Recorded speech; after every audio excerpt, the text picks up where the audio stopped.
Welcome to the final session of the Global Parliamentary Forum 2021 and our annual town hall with the Managing Director of the International Monetary Fund and the President of the World Bank.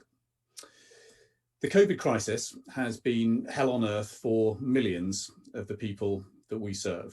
We have lost nearly 5 million of our constituents, daughters, sons, brothers, sisters, mothers, fathers, every single one a tragedy. And as if that is not enough, we are set to lose by 2024 some $17 trillion of economic output. In this earthquake, I think I speak for all of us on the call today when I say to Kristalina and to David, a heartfelt thank you to both of you for the speed, the scale and the sophistication of your response. David, I think the World Bank has now stepped up the biggest, fastest increase in investment in its history.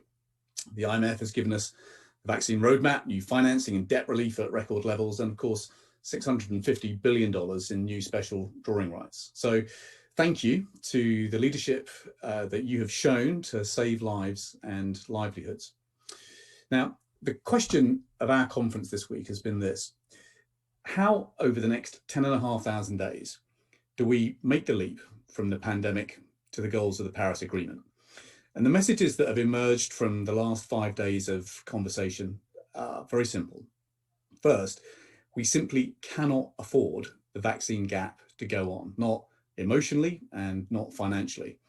This crisis is not over. By the time this hour is up today, another 19,000 of our constituents will be infected and many will lose their lives. If we make bad policy choices in the months ahead, we will lose another $5 trillion of output. As Ricardo, our Vice Chair, says, we're just a variant away from going back to square zero, yet the vaccines approved a year ago have reached less than 5% of our constituents in Africa. We're $20 billion short of the grant financing we need for good prevention. And given that debt is already at a record high, it would be a giant, foolish gamble for the world to let this situation persist. We simply cannot afford it. Second, it's really clear from the discussions we've had this week that many of us are still very focused on today's fight to save the future. In many ways, it feels like we're just at round 8 in a 12-round prize fight. Politics is very focused on the here and now. Let me just show you this first slide of a poll that we took with our parliamentarians earlier in the week.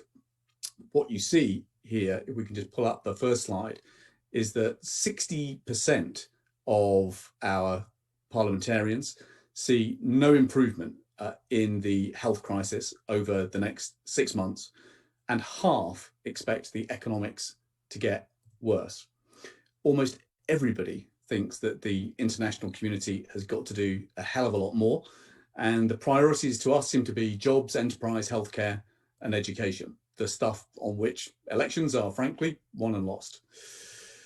The third big message is that beyond the immediacy of today, all of us are worried about how we square what you might call the circle of the century.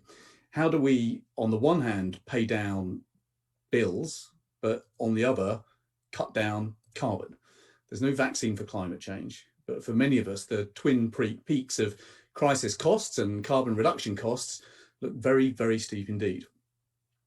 Almost everybody, you can see now here on this slide, almost everybody now sees, when it comes to tackling carbon, that we have got really significant gaps in the private finance that is needed. And that's the kind of last big message, really, for us.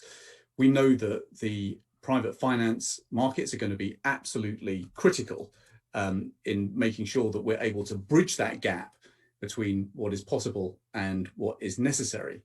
But right now, at least 3/4 of us think that there are significant gaps in the private finance that is available to both recover from the pandemic, but also begin the kind of investment that we need in cutting carbon for the future. Thank you.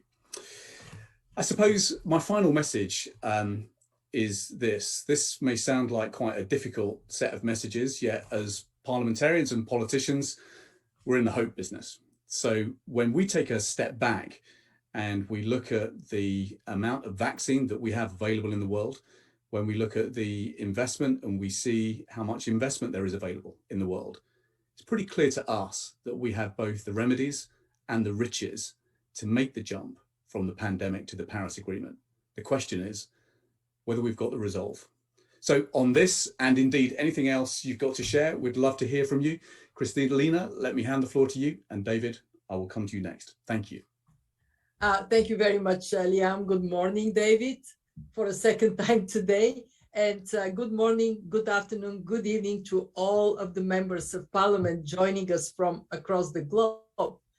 So very important to have this dialogue at the outset of our annual meetings. Incredibly valuable relationship we have with you. You are at the front line of policy making, and it is through you that we get a better appreciation of the on-the-ground realities. And let me say from the outset that in what I would say next, you would hear echoing quite strongly the results of the poll that has been just presented to us. But let me start from something positive.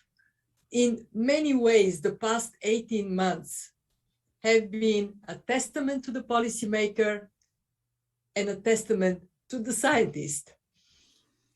What do I mean? We know that vaccines developed in record time have helped save millions of lives. But we also know that policy support, also delivered in record time and in extraordinary amounts, helped save us from a much worse economic fate. And it demonstrated just how important are the actions you take every day and how they translate their impact on the well-being of millions and millions of people. I was very pleased, very happy to see what you have chosen as a theme for this year's Parliamentary Forum: building back stronger, greener, and fairer. And Liam, my only correction probably would have been to say building forward stronger, greener, and fairer. To imagine and then aspire for a world that allows a good future for ourselves, but especially for our children. We hear that top of mind for many of you, grappling how to legislate, given so many issues we need to deal with. These are by far the most complex policy choices and difficult trade-offs we have seen in decades. Cope with the ongoing pandemic, try to overcome a range of obstacles to the recovery, in many countries with fairly limited policy space, and at the same time sweeping pressures to transform economies, as the forum team suggests: stronger, greener, fairer.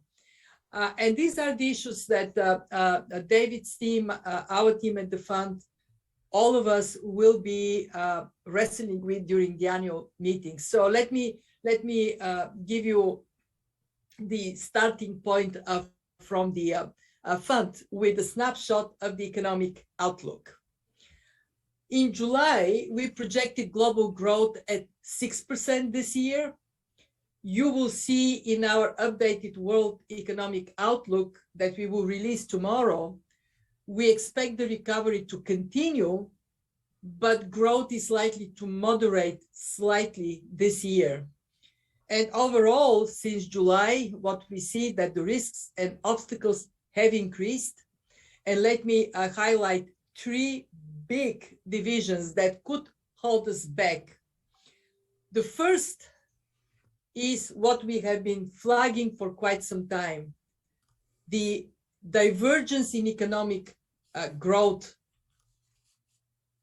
in economic fortunes across countries. It is becoming more persistent. We project economic output in advanced economies to return to pre-pandemic trends by 2022. This is next year. And growth in a few advanced and emerging economies is still gaining momentum. By contrast, in many other countries, growth continues to worsen, exacerbated by what?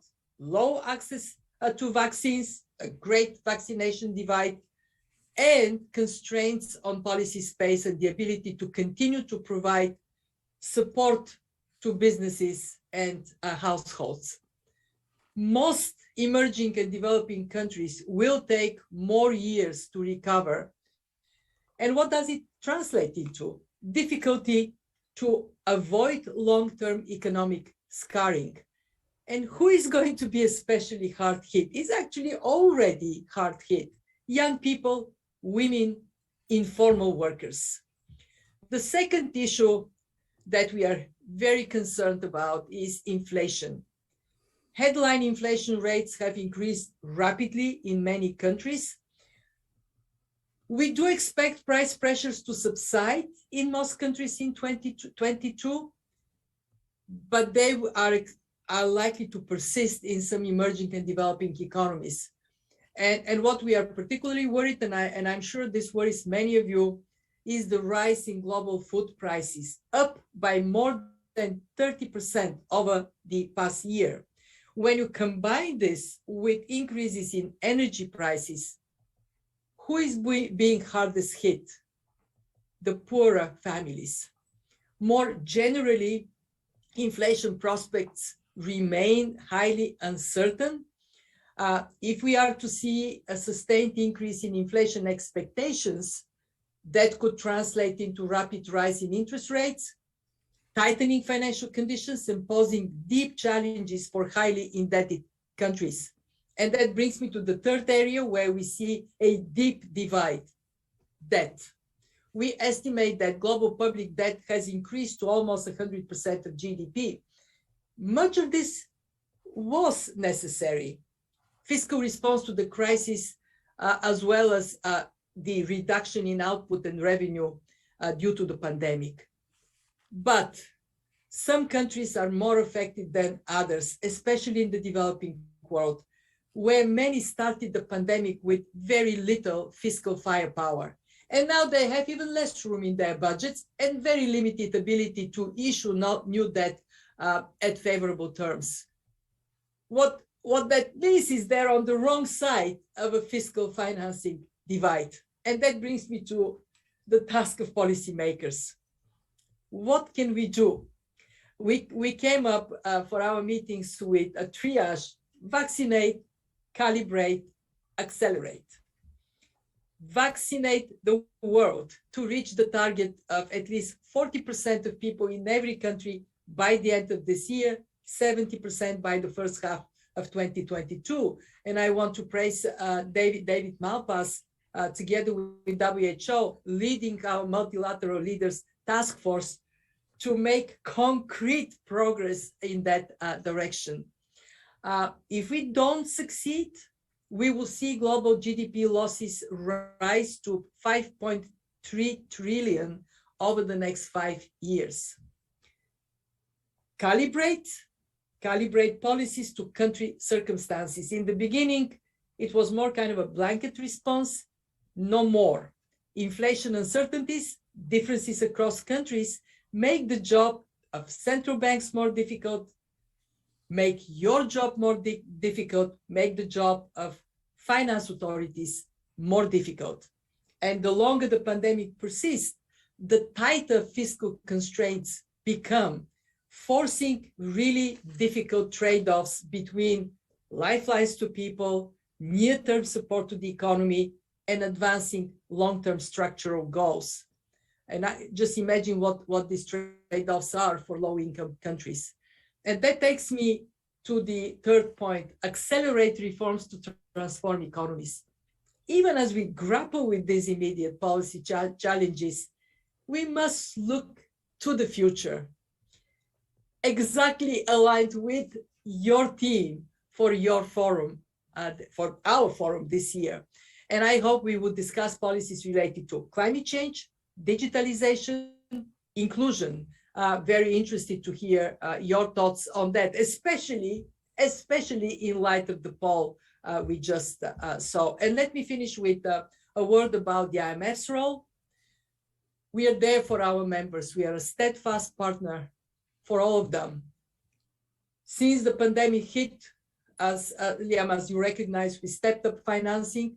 We provided debt relief to our poorest members in an unprecedented manner.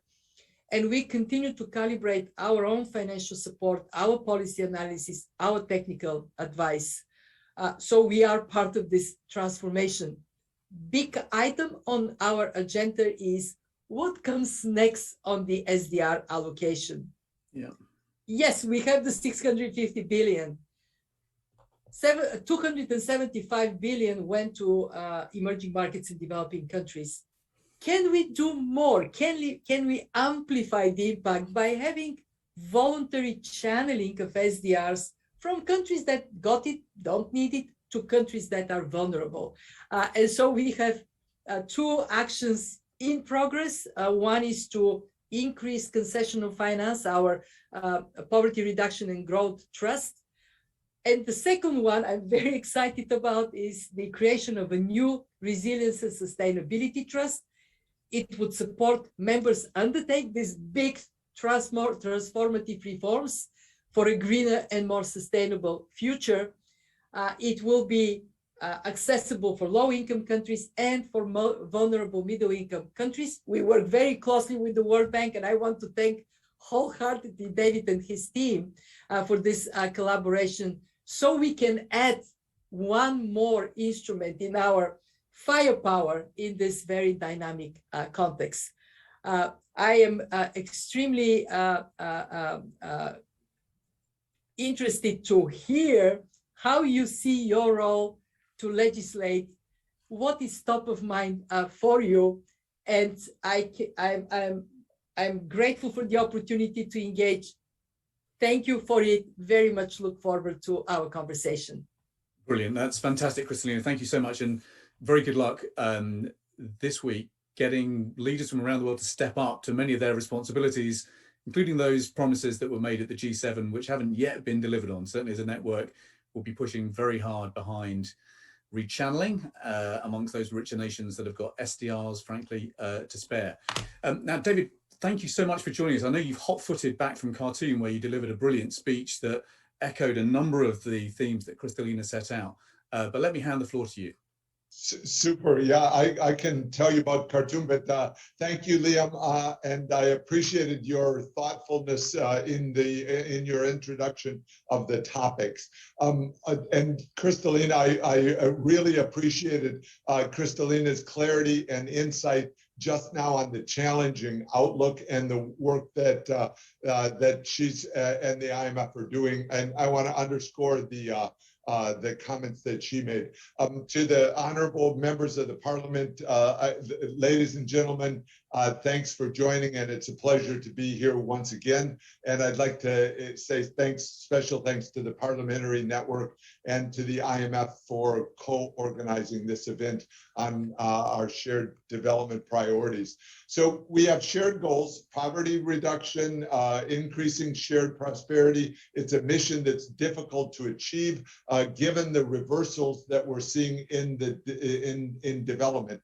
Those reversals are threatening lives. They're raising the poverty rate, lowering the median incomes, and these are huge challenges that we have to face. It's a drastic narrowing of the economic and social progress. I called it in the Sudan speech a time of upheaval. That this, a reversal in development has all sorts of consequences across the social spectrum, the economic spectrum, the health spectrum, the education spectrum, where children have lost a year or more in terms of their education, and our data shows it in terms of the human capital index going backward, which is hugely troubling. If we look out into the next 20 years, that's going to be one of the lasting setbacks of the pandemic, that children lost a year, which is many can't regain it, and so that's a true huge loss. We've tried to work throughout the crisis with partners, with with Kristalina, with with parliamentarians, with governments that are both on the donor side, the shareholder side, and our other shareholders on the that are on the borrowing side, and some, there's a big crossover of those two groups, and we work together in, for example, the IDA replenishment process, where people are able to discuss what works, what doesn't work, what they would like to see changed, and I'm constantly pushing heightened focus on getting results. That means counting what we're out, and then getting results in terms of better development outcomes for the people of the countries, better climate outcomes, and what works in terms of greenhouse gas reduction and in terms of adaptation that's actually successful in saving lives. We need to find a way to prioritize our development assistance and our climate assistance into doing the things that work. The goal isn't to spend the money, but is to get the results.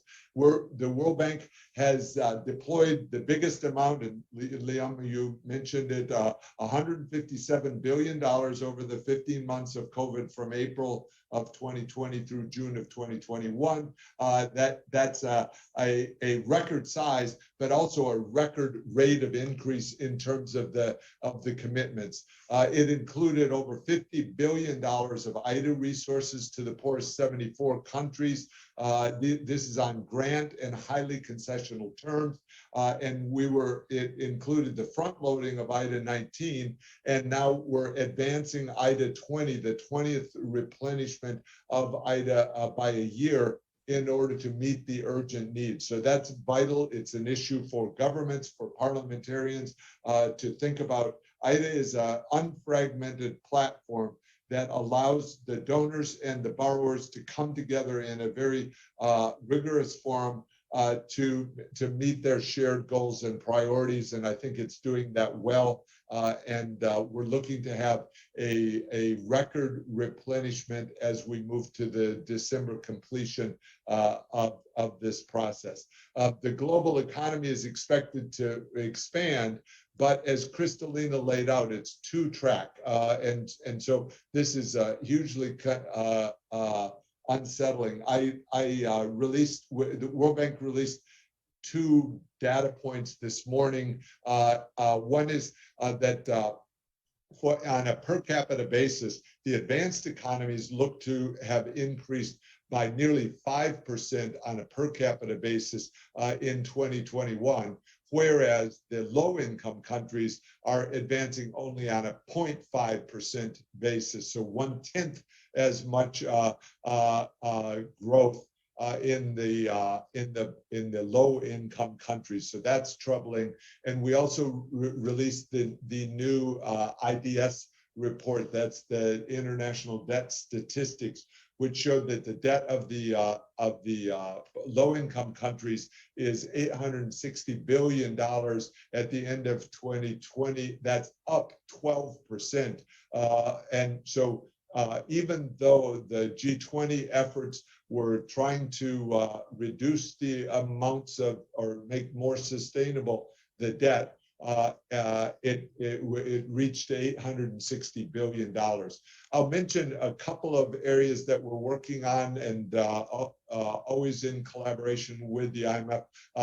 On vaccination, the vaccination rates are simply not fast enough. We're working with COVAX, with AVAT, with the African Union, with UNICEF to improve those outcomes. What Kristalina mentioned, the task force that we work together on with Tedros and Ngozi, we're trying to measure the gap between the commitments that have been made of vaccines and the actual vaccinations that are being achieved. IFC is working to expand the supply in the developing countries, and we're working with South Africa, Senegal, and Rwanda. We're working on getting more doses from the manufacturers.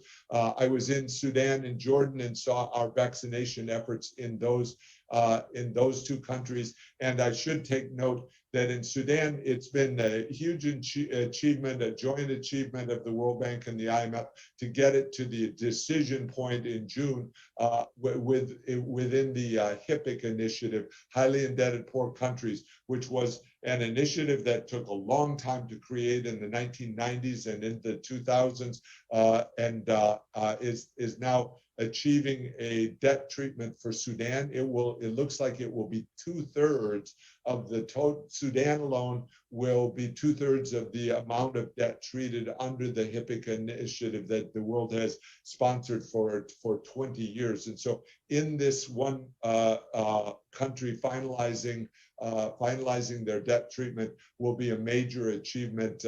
And I want to congratulate Kristalina for the work that she did on that, which was immense. And so let's go forward in Sudan.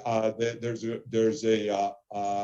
transitional government that's operating to improve the lives of people. And I think it deserves support from the international community at this point with the changes. So we need to find countries around the world that can make the progress through COVID and put in place better country programs that give their people better outcomes. In the Sudan speech, I named several areas that we can work on, and I'll just mention them briefly. First is achieving economic stability. That's critical. Sudan was able to unify the exchange rate. The monthly inflation rates are coming down. The lines that plagued Khartoum and all of Sudan a year ago for bread and for gasoline, for fuel, have diminished substantially. So there's stabilization that's important. Second is leveraging up the digital revolution that's available even in the poorest countries.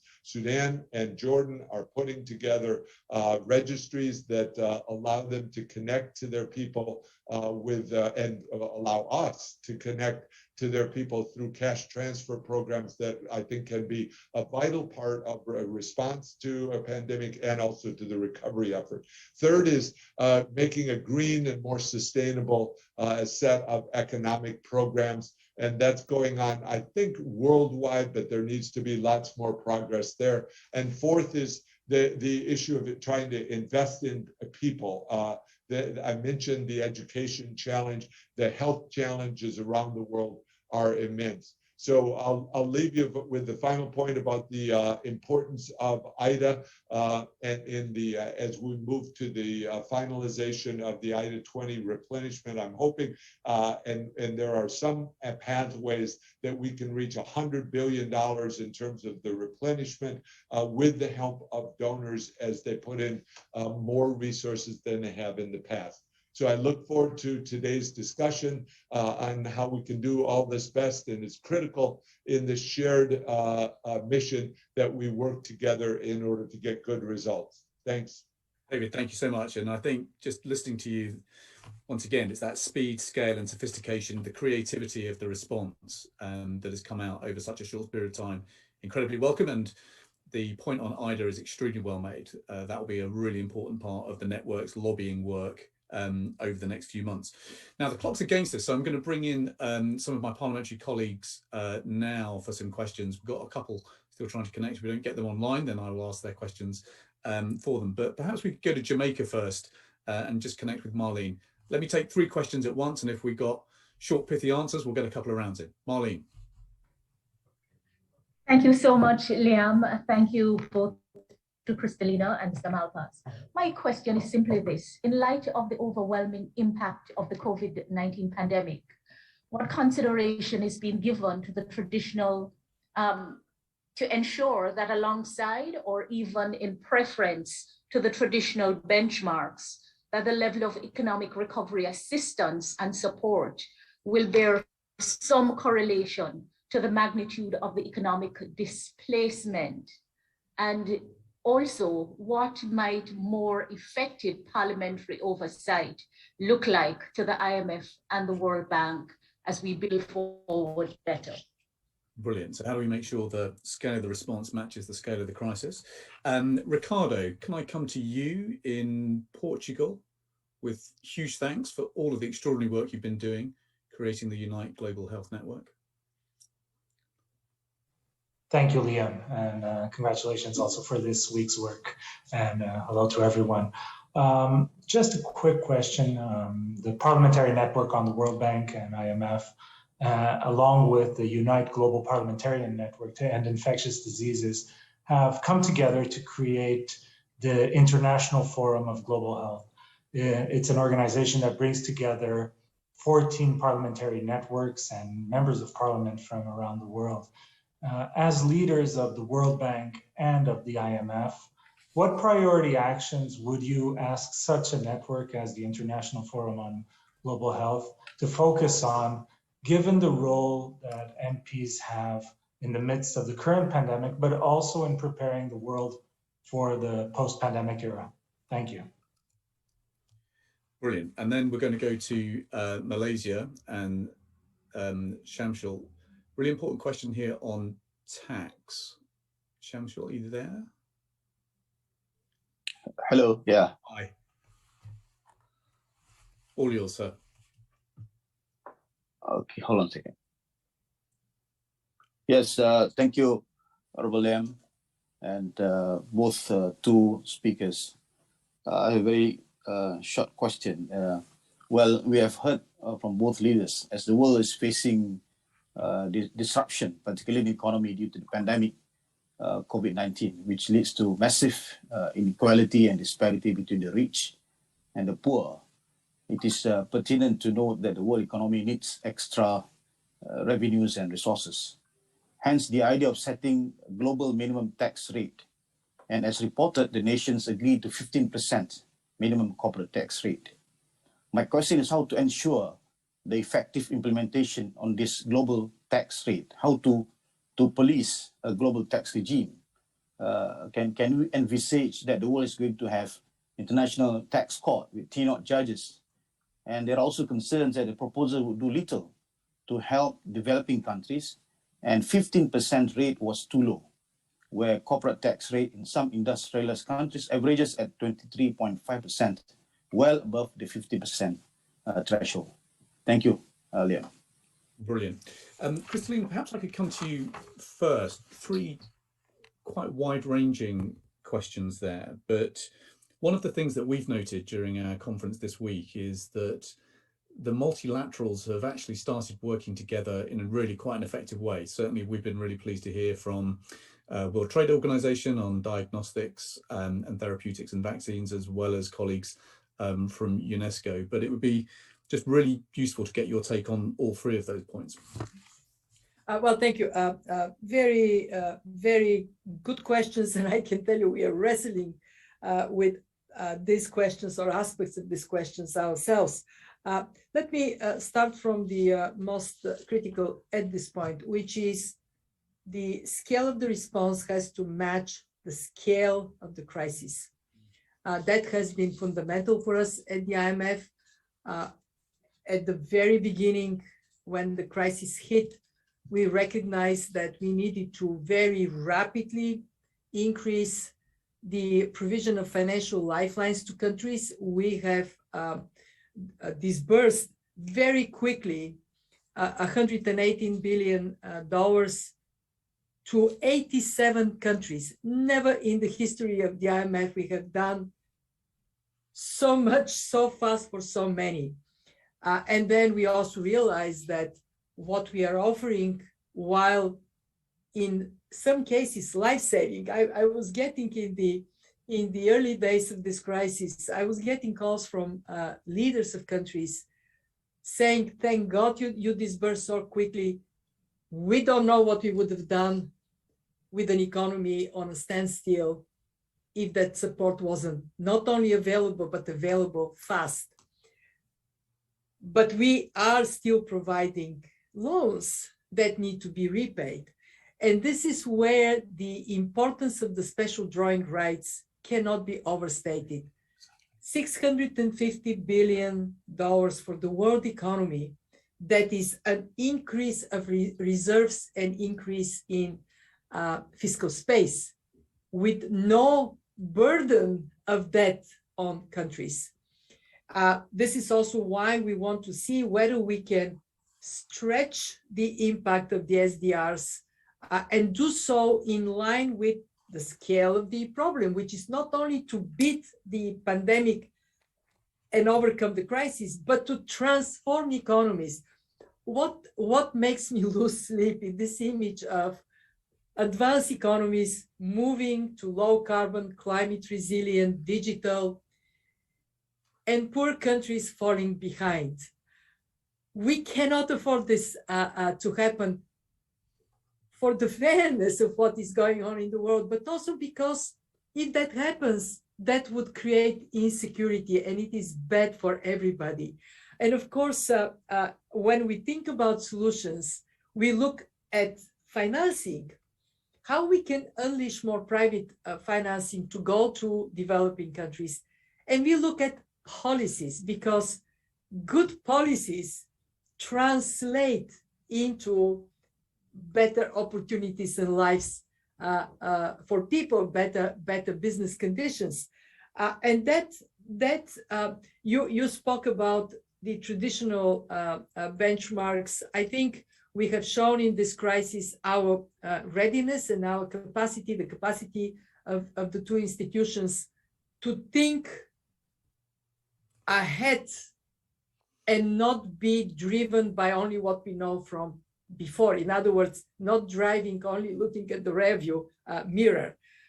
Maybe the most significant change that happened was this very early two things the two institutions stepped for.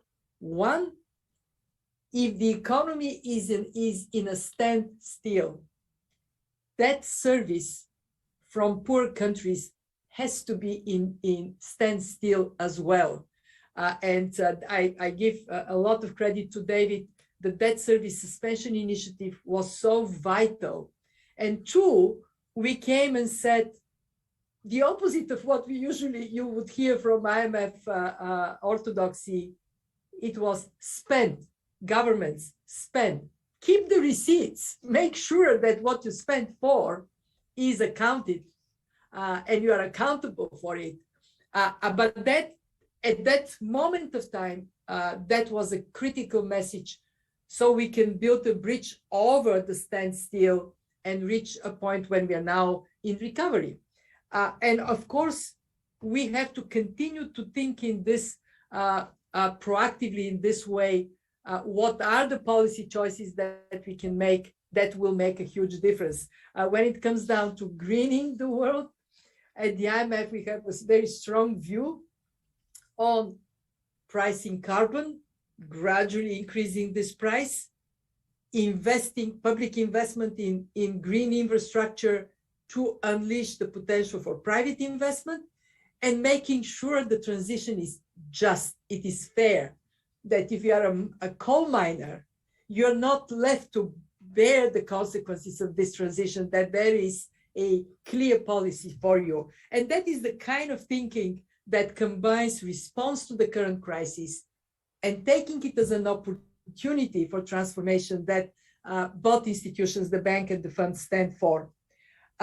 On the issue of International Forum on Global Health, I'm so glad that you have worked on this.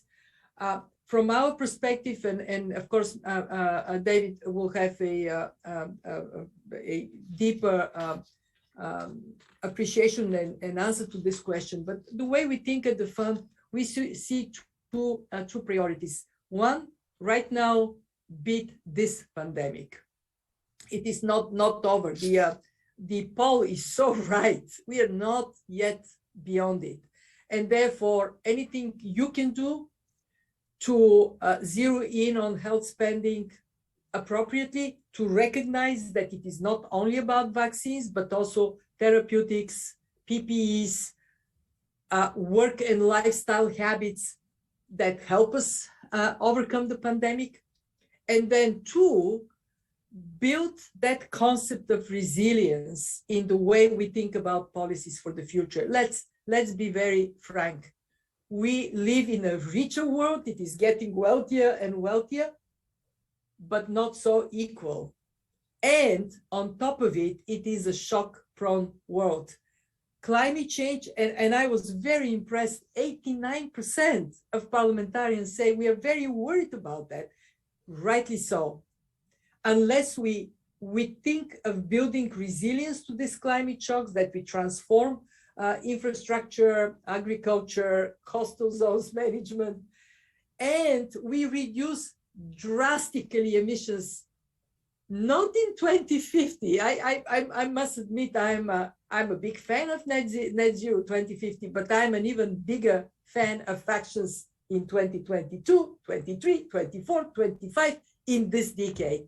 And that, I think, you will zero on the question of health, how we can have health systems that are resilient. We have preparedness, prevention, early action built in. But I would urge you in the International Forum on Global Health to think more broadly of a resilience mindset that we all need. And finally, on the tax issue, the initial idea was to go higher with the minimal tax, and then it became clear that and that's not for us, it was OECD leading with the members. If we were to go higher, it might have been a much slower process of reaching an agreement. And the conclusion was that 15% is much better than what we have today. I agree with you, we have to think of developing countries. One, make it simple so it is implementable. And you made this point that extra revenues would only come if you can collect them. But also, two, think of the digital taxation as part of this. We talk about minimum tax, but there is also a very important issue of taxing digital services where they are provided. And I see there a big benefit for developing countries. Thank you. Perfect, thank you. David, over to you. I mean, last year, David, I remember when we got together, you were underlining some of the questions that are recurring now. One about the importance of DSSI, also about debt transparency, lack of, need to clarify that before debt is restructured. But your thoughts on what you've heard there, and those points would be super welcome. Okay, that's super, Liam. And I was listening with fascination to Kristalina there. So let me just make a couple points, and then I'll come, Liam, to more on debt. The first question was Marlena about effective parliamentary oversight. So I just want to make a point that Parliament can think about this issue of the standstill on debt, and also think about the effectiveness of what's been happening. You know, COVAX or the delivery gap is a challenge for the world. That you know, there have been commitments, but the vaccines are not being delivered to developing countries, and so that's a challenge in the oversight, and I think also in the debt side where the standstill occurred, but it didn't achieve as much of the savings that had been hoped for. Kristalina mentioned she and I went forward in March and April of 2020. And said we need a broad standstill, and I think I heard Kristalina here today calling for that again, that we have to consider what's going to happen after December as the DSSI expires. And so I think you're right, Liam, that we need transparency, but there needs to also be a recognition by the world that the bilateral debt that goes through the Paris Club, that the Paris Club doesn't include all of the creditors. And so there's also the issue that the private sector is not participating in DSSI and is reluctant to participate in the common framework. So these are issues that governments can think about. I've asked the US and the UK to think about ways to make their interaction with developing countries more effective, because they're that London and New York are the key world financial centers in this regard. So I just mentioned that. To Ricardo's issue was what could we do, or I mean, what are some of the things that the Forum on Global Health can think about? I think focus and scalability are important, and you, Liam, you've been mentioning those. I think also the capacity building. So the World Bank and IDA, the IDA part are vital in capacity building. So I really invite the Forum on Global Health to think about the importance of not fragmenting. You know, one of the things that we're confronting in the bank So we have nearly 1,000 trust funds that we are engaged with at the World Bank that are often put forward by governments in the right spirit, well-meaning spirit, but it's very hard to manage all those and to do the legal work on those and the trustee work and the implementation work, and it divides up the effort. So as I would ask the forum, as it thinks about things, to take into account the capacity constraints in the developing countries and the need for there to be unfragmented sources of aid. And I put forward IDA as a good source of that. And then with Shamsal was asking or talking about the minimum tax, and I subscribe to what Kristalina said. She and I have been in the forums as the various finance folks are talking about it, and the simplicity, or the developing countries and poor countries and everyone in the world, in fact, it probably has implementation challenges because of the complexity. So if that can be taken into account to have effective implementation, that's vital. So I subscribe to Kristalina's points on that. Thank you, Liam. Excellent. Right, we have just about got time for a very quick fire round. So I'm going to ask Bakary, if you wouldn't mind just putting your question, and then Esther will come to you in Spain, if that's okay. Going to go to Côte d'Ivoire first. Have I got Bakary? Oui, merci beaucoup. Alors, nous allons Thank you very much. Talking about climate change, of course, the whole world is affected. There is no exception. New financing plans for the energy sector are a priority. We are based a lot on agriculture in Africa. Of course, the rainfall patterns are changing. We see a slowdown in the agricultural production because of the trouble we see with rainfall.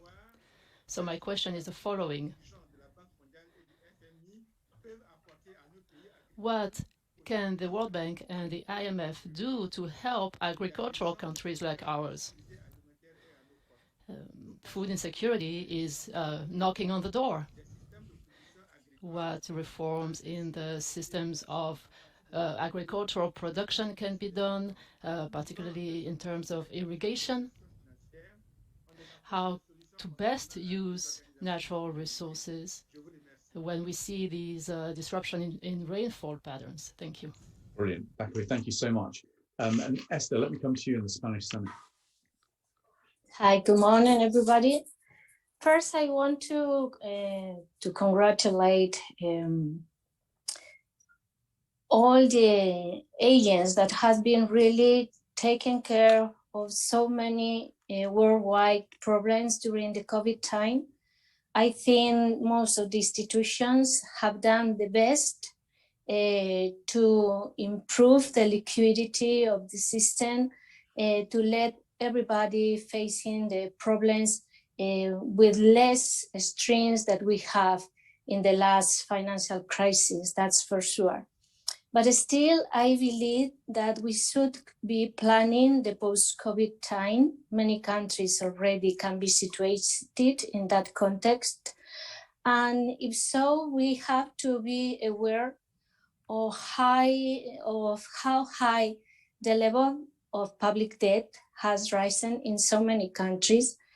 And together we have now an energy crisis, really. The high cost of energy in most countries during the so-called environmental transition are really high. So I think it is true. It's good that we try to analyze which will be the effects of these factors over inequality and poverty. But I'm not meaning that among countries, but within the same country. In which way can we be sure that the aid is going to arrive, for instance, to small and medium enterprises and to those citizens with low incomes.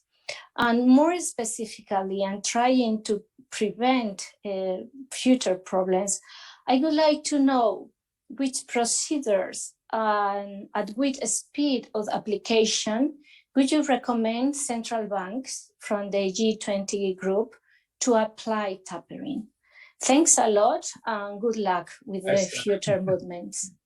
Esther, thanks so much. And then finally, I think we've just got about time to squeeze in Jean-Marie, who is coming to us from the Interparliamentary Committee of G5 Sahel. Jean-Marie, over to you.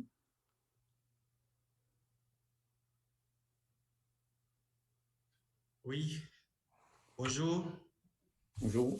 Hello. I have a question on the issue of peace and development. Given the importance of the parliamentary action on improving the governance of projects and programs that are financed partly by the World Bank and other financial institutions, but also when it comes to local ownership and engagement.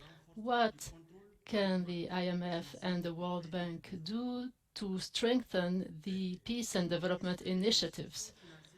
How can international financial institutions help mobilize and engage with the local communities when it comes to these initiatives that are implemented in their region? Thank you. Wonderful. Thank you so much. David, we've only got about sort of 5 minutes to kind of wrap up an incredibly complicated range of questions there, but rest assured to my colleagues, where we haven't got questions answered, we will be doing some written briefing on this. But David, thoughts on what you heard there? Super, and I really want to hear Kristalina on these. But on Bakaria, the water problem is immense. So climate change needs to be addressed.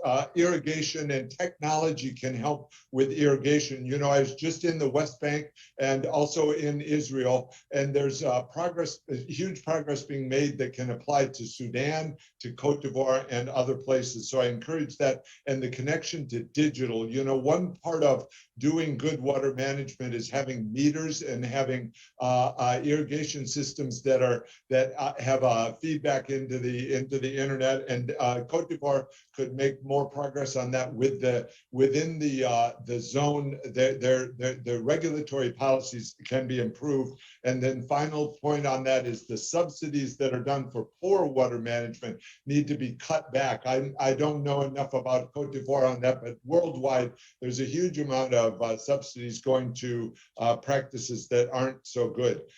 Esther in Spain highlighted several important points, so I'll just make points on this. Base load has to be considered as we move toward cleaner electricity, and so World Bank is integrating climate and development, and that includes base load to achieve SDG 7 of electricity access. And so we've got to, I think, look for results. And so I'm troubled by, we have some countries, and I guess I won't name any, but I could, where they put in a giant amount into renewables. They don't have base load, and the renewables aren't used because they're not even connected through transmission lines to the grid. And so the world has to stop thinking of it as the goal being to spend more on renewables. They have to think of an integrated good outcome. I just met moments ago with President Duque of Colombia, who is putting in wind capacity in Colombia in a way that is sought to achieve good electricity results, and they're looking at a lot of innovative ways to go forward. And she also, can I just make a short aside on the G20 central banks during this crisis? They're buying long duration bonds. I've written a lot about we need to move to post-monetarism where they aren't buying duration, because that takes directly away from the small and medium-sized businesses that Esther was talking to support. The central banks are borrowing from banks through excess reserves to buy long duration bonds. That's the opposite of what's needed in order to help small and medium-sized businesses. And Jean-Marie said peace and development, and so I want to highlight Sudan is trying in the region of the Horn of Africa to have a coalition government, or I mean a transition government that works with their neighbors. I met with Tanzania's new president over the last 2 weeks, I forget, 2 weeks ago, and she pointed out that Tanzania has good relations with their neighbors. They have many neighbors around themselves. So we need leaders that can talk about peace and development with their neighbors. That's huge. Thanks. David, thank you so much. Kristalina. I would just add to what David said, the following 3 points. One, I was very pleased to see in the poll results that adaptation to climate change has finally climbed up as a priority. It was ignored for far too long. I co-chaired with Ban Ki-moon and Bill Gates the Global Commission on Adaptation. And one of the main messages from this commission with regard to agriculture is invest in R&D and then network knowledge and make sure that there is a as fast as possible transmission line of experience that allows farmers, and as David said, take advantage of the digital revolution for that purpose. We do have strong agricultural research on drought resilient seeds, on efficient use of water in irrigation and so forth. Not always this is made, it is translated into policies. Not always these policies are well implemented. We have to lift this up very, very rapidly. On the question about post-COVID, yes, debt levels have gone up. And one of the points we are making from the IMF is countries do need to anchor their fiscal policies into a medium-term fiscal sustainability framework. We have to think about how we get there. What is the best thing we can do? We know it. Grow. When you grow, you have more to pay. And who is creating most jobs? You were so right. It is the small and medium-sized enterprises.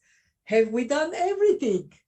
And the answer, the set answer is not quite yet. Actually, David and the bank are working very much on zeroing in on this issue of SMEs growth. And I think that notion that economies have to grow green, they could have to grow inclusive. You made a very important point that within countries inequality has gone up. Well, we know what to do about it. We know the tax policies have to be tailored so there is a bit more kind of proportionality in taxation to allow to do this transmission of support.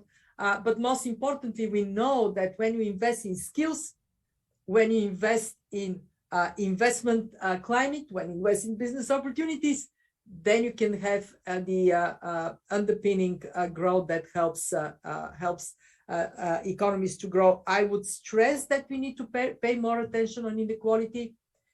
We do it at the fund, and I would stress this is becoming a pressing issue for policy and for you, for legislators.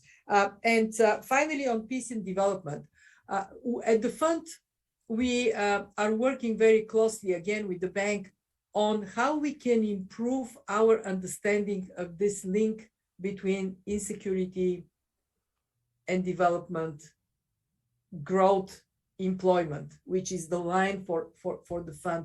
Actually, this afternoon, we have a session with leaders from countries that are very knowledgeable about insecurity, and the president of the Red Cross, Peter Maurer, because the fund is putting forward a new strategy on working with fragile states.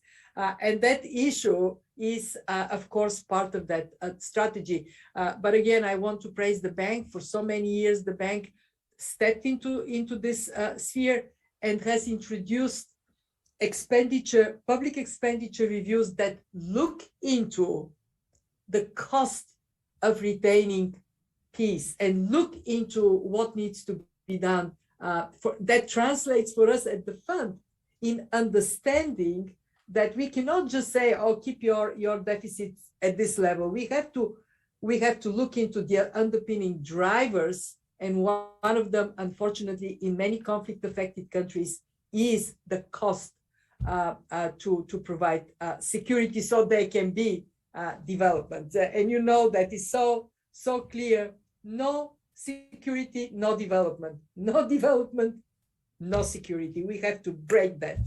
Yeah, brilliant. Well, look, thank you so much to both of you for being so full and frank in your answers. As you go into this week, I think the message from us in the Parliamentary Network is please be assertive with your shareholders and governors about the need for them to step up to their obligations on vaccine delivery, on debt suspension, on the need to be creative about rechanneling SDRs and to replenish IDA, on debt transparency and restructuring, and crucially, raising their game on bringing up to scratch a pipeline of investable propositions to decarbonize their economies as well. Thank you so much indeed for joining us. Have a great week. Stay in touch. And thank you to your teams as well for everything they've done to create this extraordinary space for the Parliamentary Network over the last week. Thank you.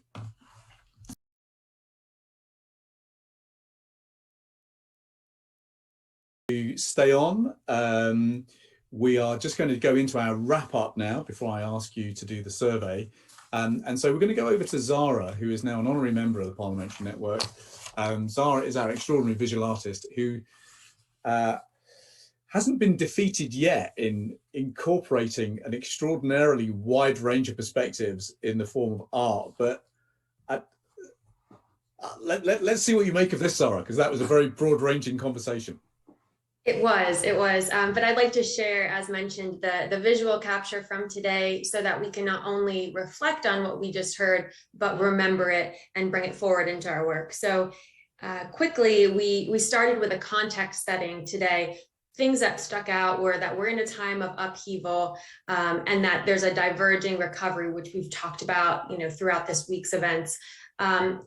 With vaccinating the world, calibrating the need to countries and accelerating to a greener future as kind of the action items coming out of this time. So with that, we talked a bit about climate. Specifically, you heard mention that it needs to be results driven in whatever we focus on, whatever policy, specifically with climate and the human at the center of that results driven effort. Including some action items around climate that we heard were about pricing carbon, investing in green infrastructure, and looking to technology when we have challenges like the water crisis that was just mentioned, to see if there's some answer in technology and what other countries have done with it, specifically overall to lower carbon ahead of the deadline, as mentioned, not just with that deadline in mind. We also heard about health and how closing the vaccine gap in developing countries is really what is needed to still overcome the pandemic that we're existing in. And across many different systems, really investing in resiliency. So whether that's in your health system or systems that touch the health of your countries, investing in resilient systems for the future so that we can focus on long-term, not short-term gains.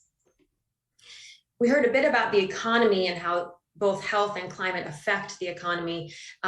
Overall, I heard that good policy transforms lives. Good policy is also about keeping it simple so you can implement, like as mentioned with the minimum taxation, really focusing on how to be creative to drive growth and thinking about digitization and digital services in that effort.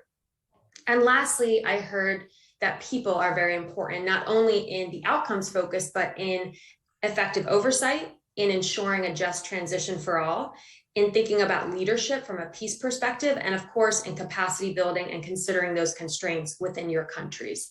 So that is my wrap up, Lee, and I'll hand it back to you. But I hope that this is helpful and we'll definitely share it for your future work. Thank you. Brilliant. Zara, thank you so much. Once again, a magnificent summary of what was a very wide-ranging and complicated conversation. Folks, that brings us to the conclusion of the Global Parliamentary Forum for 2021. Please, if you would like to look back on the kind of issues that we've discussed and some of the video, have a look at our website, which is parlnet.org. I've put a link to that in the chat. We would really appreciate it if you could spread the word about the network inside your own parliaments. I think what's been really clear from our conversations over the last week is that we're going to need to learn from each other like never before over the next year or two ahead. The complexity, the speed, the difficulty, the politics of many of the challenges that we've got to navigate, we really do need to be working as hard as possible to learn from each other. One of the things that we would like to do at the Parliamentary Network is to work together with you to create a parliamentarians toolkit. We would like to put together the briefings, the videos, the podcasts that you would find most useful for you in your work representing the people that you serve. We'd love your feedback on the things that you would find most useful. So please let us know what you would like to see in the Parliamentarians Toolkit. If any of you would like to write, comment, reflect on what you've heard this week, or indeed what's going on in your own country, things that could be going well, things that could not be going well, we would love to hear from you. We would be very pleased to publish things on our parliamentary network. And so the final thing I'd like to say really before I go to thanks is to say, please take our survey so that we can continue to make sure that these sessions are as valuable as they can be for you. We're hoping that our next session will be from COP in Glasgow, but let us know if there are further and follow-up sessions that you would like us to do that would make a difference for you. One of the sessions, for example, that we may do towards Christmas is something on special drawing rights. There may be specialist topics that you think would be particularly helpful for us to advance. So that is all from me and the team. Thank you to everybody who's joined us today. Thank you to Kristalina and to David and to their teams for making today so successful. But finally, please just join me in saying a huge thank you to the team that has created this digital space for us over the last week, to Sholto, Malod, Coffee, Blythe, Melinda, Amy and the IT staff, as well as Elizabeth from the IMF, along with Gergana and Philippe from the Parliamentary Network. Thank you to everybody. Thank you so much for helping make the last week go so smoothly. Thanks, everybody. Stay well. Have a good week if you're joining in with the World Bank IMF sessions, and I will see you from Glasgow a little bit later on in November. Bye for now.